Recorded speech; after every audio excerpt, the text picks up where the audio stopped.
સગીરા સાથે સામૂહિક દુષ્કર્મ મામલે મોટો ખુલાસો થયો છે। તબીબી તપાસમાં 3 લોકોએ દુષ્કર્મ આચર્યું હોવાનું સામે આવ્યું છે। પોલીસે આપેલા નિવેદનમાં 2 લોકોના સંડોવણી સામે આવી છે। પીડિતાનું ગોત્રી હોસ્પિટલમાં મેડિકલ ચેકઅપ કરાવવામાં આવ્યું। બપોરે 12 વાગ્યાના અરસામાં આવેલી પીડિત સગીરાનું રાત્રે 9 વાગ્યા સુધી મેડિકલ એક્ઝામિનેશન કરવામાં આવ્યું। ईएनटी સર્જરી અને ગાયનેક વિભાગના તબીબોએ ચકાસણી કરી। સગીરા પોતાના મિત્ર સાથે અગાઉ પણ ઘટના સ્થળે ગઈ હતી। મિત્ર સાથે જુદા જુદા સમયે 7 વખત તેણે ભાયલી વિસ્તારની મુલાકાત લીધી હતી। દુષ્કર્મની ઘટના બાદ આરોપીઓને પકડવા પોલીસ સઘન તપાસ કરી રહી છે। શકમંદોની પૂછપરછ શરૂ કરવામાં આવી છે। શહેર અને જિલ્લા પોલીસે રાત્રે સઘન વાહન ટ્રેકિંગ હાથ ધરવામાં આવ્યું। ઠેર ઠેર નાકાબંધી પણ કરવામાં આવી। અવાવરૂ સ્થળોએ પેટ્રોલિંગ વધારવામાં આવ્યું।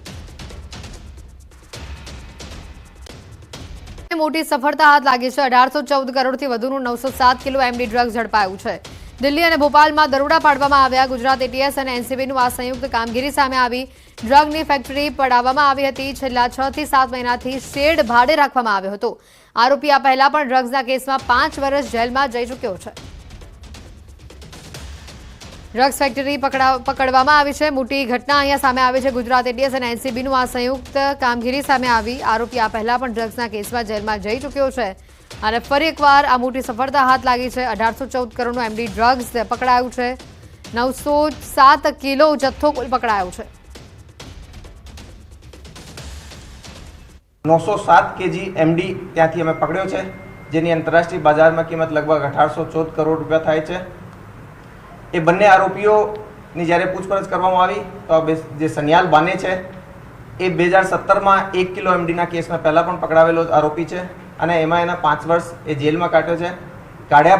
નીકળ્યા પછી જેલમાંથી એ લાસ્ટ 6-7 મહિનાથી બંને મળીને એ જે શેડ છે એ ભાડે રાખ્યો હતો। દબાણો પર દાદાનું બુલડોઝર ફરી વળ્યું છે। તમામ ગેરકાયદેસર દબાણો સામે કડક કાર્યવાહી કરવામાં આવી છે। અડાલજ ત્રિમંદિરની સામે આવેલા તમામ ગેરકાયદેસર દબાણોને દૂર કરવામાં આવ્યા છે। હજી પણ ગેરકાયદેસર દબાણો પર કાર્યવાહી ચાલુ છે।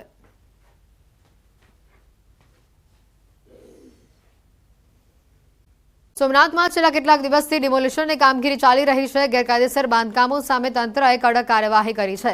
ત્યારે સોમનાથથી બીડિયા સર્કલ સુધીનો રસ્તો 7 દિવસ બાદ ચાલુ કરાયો છે। મેગા ડિમોલિશન બાદ સોમનાથ બાયપાસથી બીડિયા સર્કલ સુધીનો રસ્તો બંધ કરવામાં આવ્યો હતો।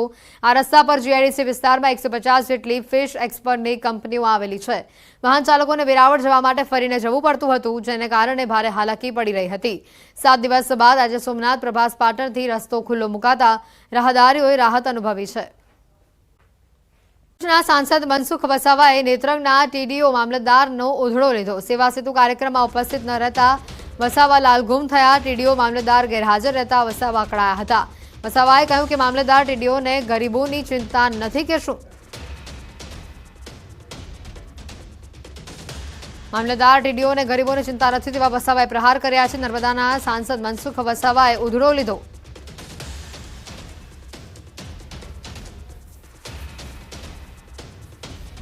तालुका विकास अधिकारी केम नहीं? तालुका विकास अधिकारी कोई जवाब तो हशे ने कोई नहीं पाले। अहींया मंच पर बैठेला लोको पदाधिकारीओ छे, आखी माहिती अधिकारीनो होय।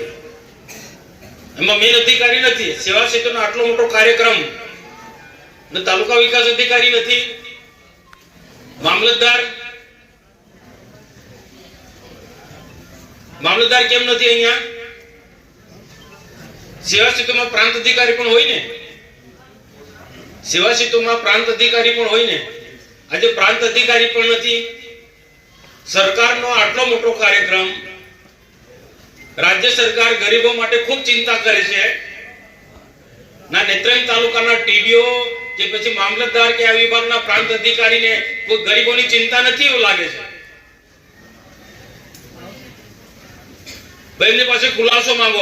રણછોડ રાજ્યના ભક્તો માટે ડાકોર મંદિર કમિટીએ મહત્વનો નિર્ણય લીધો છે। આવતીકાલથી વિનામૂલ્યે ડાકોર દર્શનાર્થે આવતા ભક્તો માટે ભોજનની વ્યવસ્થા કરવામાં આવશે। ડાકોર દર્શનાર્થે પધારતા ભક્તો વિનામૂલ્યે ભોજન પ્રસાદી લઈ શકશે। રણછોડરાય મંદિર નજીક આવેલી ગૌશાળા પાસે યાત્રી નિવાસ નીચે ભોજનની વ્યવસ્થા કરવામાં આવી છે। હજારોની સંખ્યામાં ભક્તો ભોજન પ્રસાદીનો લાભ લેશે। મંદિર પ્રશાસન દ્વારા ભોજન પ્રસાદની વ્યવસ્થા કરવામાં આવતા કોઈ ભક્તો હવે ભૂખ્યા નહીં રહે। ભક્તો માટે વિનામૂલ્યે ભોજન વ્યવસ્થાની શરૂઆત કરવામાં આવી છે। ડાકોર ખાતે ગૌશાળા પાસે યાત્રી નિવાસ નીચે ભોજનની વ્યવસ્થા કરવામાં આવી છે, જેના કારણે કોઈ પણ ભક્તો ભૂખ્યા હવે અહીંયાથી નહીં જાય. હજારોની સંખ્યામાં ભક્તો અહીંયા ભોજનનો લાભ લે તેવી શક્યતા વ્યક્ત કરવામાં આવી છે. ડાકોર મંદિર પ્રશાસનનો આ મોટો અને મહત્વનો નિર્ણય સામે આવ્યો છે. એસઓજી પોલીસને વધુ એક સફળતા હાથ લાગી છે. એસઓજી અનંતનાગ જિલ્લામાંથી ડ્રગ માફિયાને ઝડપી પાડ્યો છે. એસઓજી આરોપી નિશાર અહેમદને ઝડપી પાડ્યો છે. નિશાર અહેમદ 19 વર્ષથી વોન્ટેડ હતો, જેની અનંતનાગ જિલ્લામાંથી ધરપકડ કરવામાં આવી છે. આરોપી પાકિસ્તાન અને અફઘાનિસ્તાનથી હાઈ પ્યુરિફાઈડ ડ્રગ્સ લાવતો. વર્ષ 2006માં સુરતમાં 10 કિલો ડ્રગ્સ વેચાણ માટે આવ્યો હતો. મૈદરપુરા પોલીસ મથકમાં આરોપી નિશાર અહેમદ સામે ગુનો નોંધાયો છે. આરોપી અનંતનાગથી પોલીસને ચકમો આપી ભાગી છૂટ્યો હતો.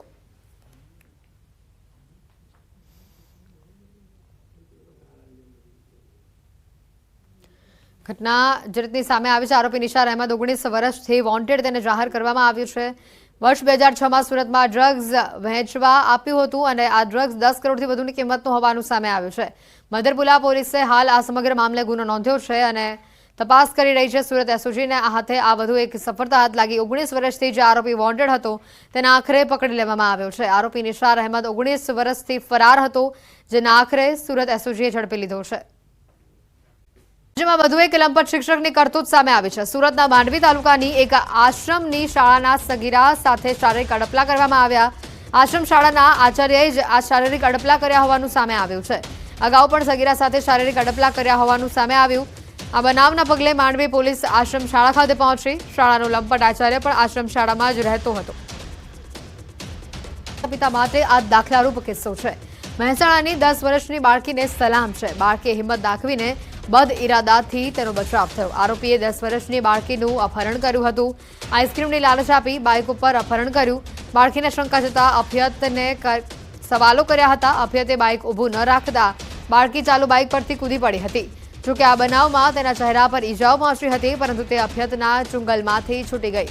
બાળકી રસ્તા પર પડી કે પાછળ આવતી એક કાર ચાલકે બાળકીને તેના ઘરે પહોંચાડી હતી. આ બનાવ બાદ પોલીસને જાણ કરાતા પોલીસે મુકેશ ધાશીરામ કજોડમલ પ્રજાપતિ નામના અપહરણકારની ધરપકડ કરી છે. 10 વર્ષની બાળકીની સજાગતા હિંમતના કારણે બાળકી અભ્યતનો પ્રતિકાર કરીને બદ ઇરાદાથી બચી ગઈ. આ બનાવ બાદ પોલીસે પણ દરેક વાલીઓને સંદેશો આપ્યો છે કે પોતાના માસૂમ બાળકોને ગુડ ટચ અને બેડ ટચનું જ્ઞાન આપે. બાળકીની સજાગતાના કારણે જ આ એક બનાવ બનતા અટક્યો છે, જેની અંદર એટલું જ લોકોને સંદેશ આપવો છે કે પોતાના બાળકોને, ખાસ કરીને બાળકીઓને ગુડ ટચ બેડ ટચ વિશે પૂરતી સમજ આપો. કોઈ અજાણ્યા વ્યક્તિ ઉપર કેટલો વિશ્વાસ મૂકવો જોઈએ, કેટલું ધ્યાન રાખવું જોઈએ તે બાબતે પણ પોતાના બાળકોને એજ્યુકેટ કરવો. બાળકીને પોતાને શંકા જતાં તેણે બાઇક ઉપરથી ચાલુ બાઇકે કૂદકો મારીને નીચે ઉતરી ગયેલી હતી અને તે દરમિયાનમાં તેની પાછળ આવતા એક કાર ચાલકે બાળકીને તેના ઘરે પહોંચાડેલી હતી.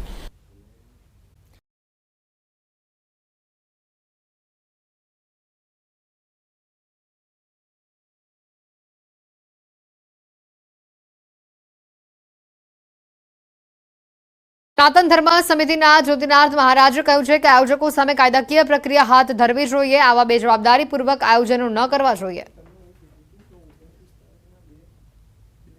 ભાતીગઢ ગરબાની અંદર આ નિશંસ નાખી અને ખરેખર જે પ્રમાણેનું કૃત્ય થાય છે તે નિંદનીય છે. ક્યાંય ચલાવી લેવાય તેમ નથી. આયોજકો પર ખરેખર તો હું તો એમ માનું છું કે ક્યાંક ને ક્યાંક આપણે એક્શન લેવા જોઈએ. જે ગઈકાલે સકીરાના ડાન્સ અને આ પ્રકારનું જે પ્રકારે એક આયોજકે કર્યું છે એને હું સખત શબ્દોમાં વખોડું છું. તો માં આદિશક્તિની આરાધનાના પર્વમાં વિદેશી પોપ સોંગ પર ગરબા રમાતા હોવાનો એક વિડીયો વાયરલ થયો છે. રાજકોટમાં નીલ સિટીમાં નવરાત્રીના તહેવારમાં ગરબાના બદલે વિદેશી પોપ સિંગર તાલે ઠુમકા મારતા જોવા મળ્યા. માતાજીના ગરબાને સ્થાને શકીરાના સોંગ ઉપર ઠુમકા લગાવતા લોકો જોવા મળ્યા. માત્ર શકીરા જ નહીં, પરંતુ હિન્દી સોંગ જમાલપુડુ જેવા દારૂના ગીતો ઉપર રાસોત્સવ યોજાયો.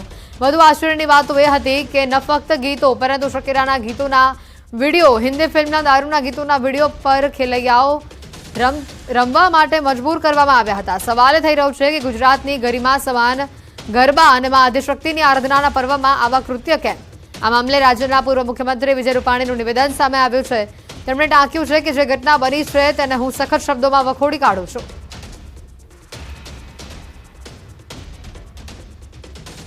નાચવું અને રાસ લેવું એ બેમાં ફેર છે. 31st જે ઉજવણી થાય છે નાચવાની ઉજવણી થાય છે. અહીંયા એ આપણે માની આરાધનાની સાથે રાસ લઈએ છીએ.